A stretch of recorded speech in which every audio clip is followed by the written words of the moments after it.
Hi boys and girls. Today we are going to work on Chapter 3, Lesson 2. Our lesson today is counting on using pennies. And yesterday we talked about counting on, just using numbers, counting on from 1, 2, and 3s. And today we're going to use pennies to help us count on. So I have some pennies here with me. If you do not have pennies at home, that is okay. On this first one, you can even when we draw, you can draw circles to make pennies.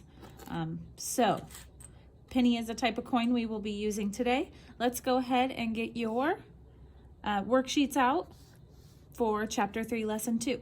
I'm going to read the Math in My World problem at the bottom. You can follow along. It says, use pennies to model. And again, if you do not have pennies, you can draw circles on ours. It says, Reese has 6 pennies in his bank. 1,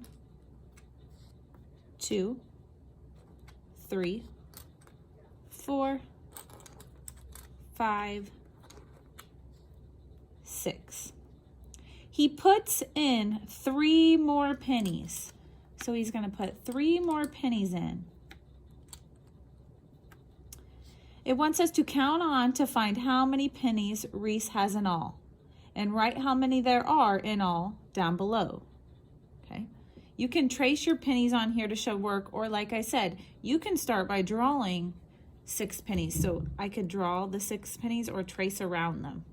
If you need to do circles because you don't have pennies, like I said, start out with 6, then we're going to add 3 more. So in Reese's piggy bank, he had 6.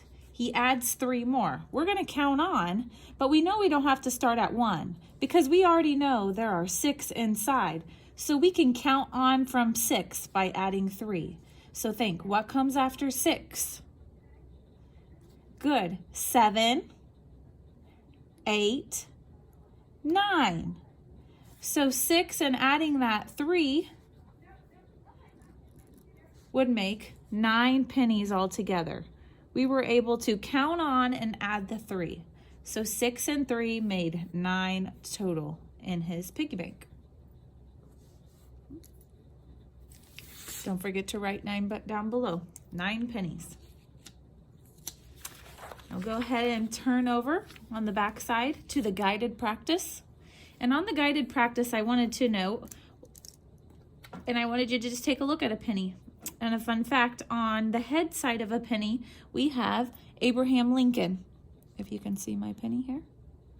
We call this the head side, and on the opposite, we call it the tail side.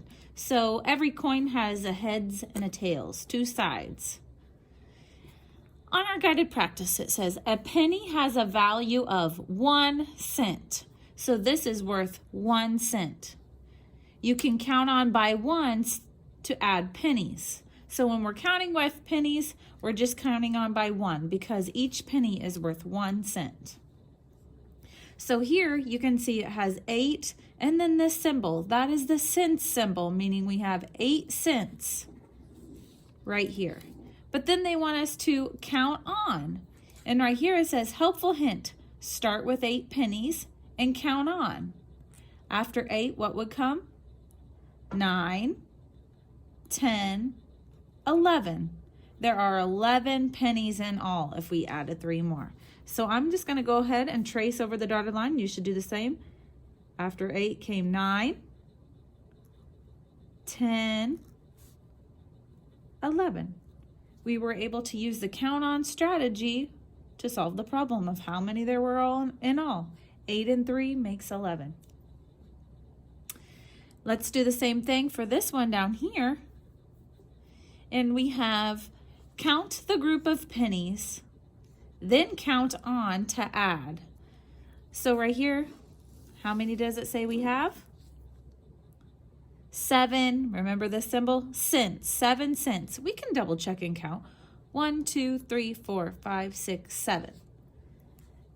7 cents, and we're going to count on 2 because that is how we add these 2, okay? So count on 2 is to add 2. So I don't have to start from 1 again because I already know there's 7 here. We double checked.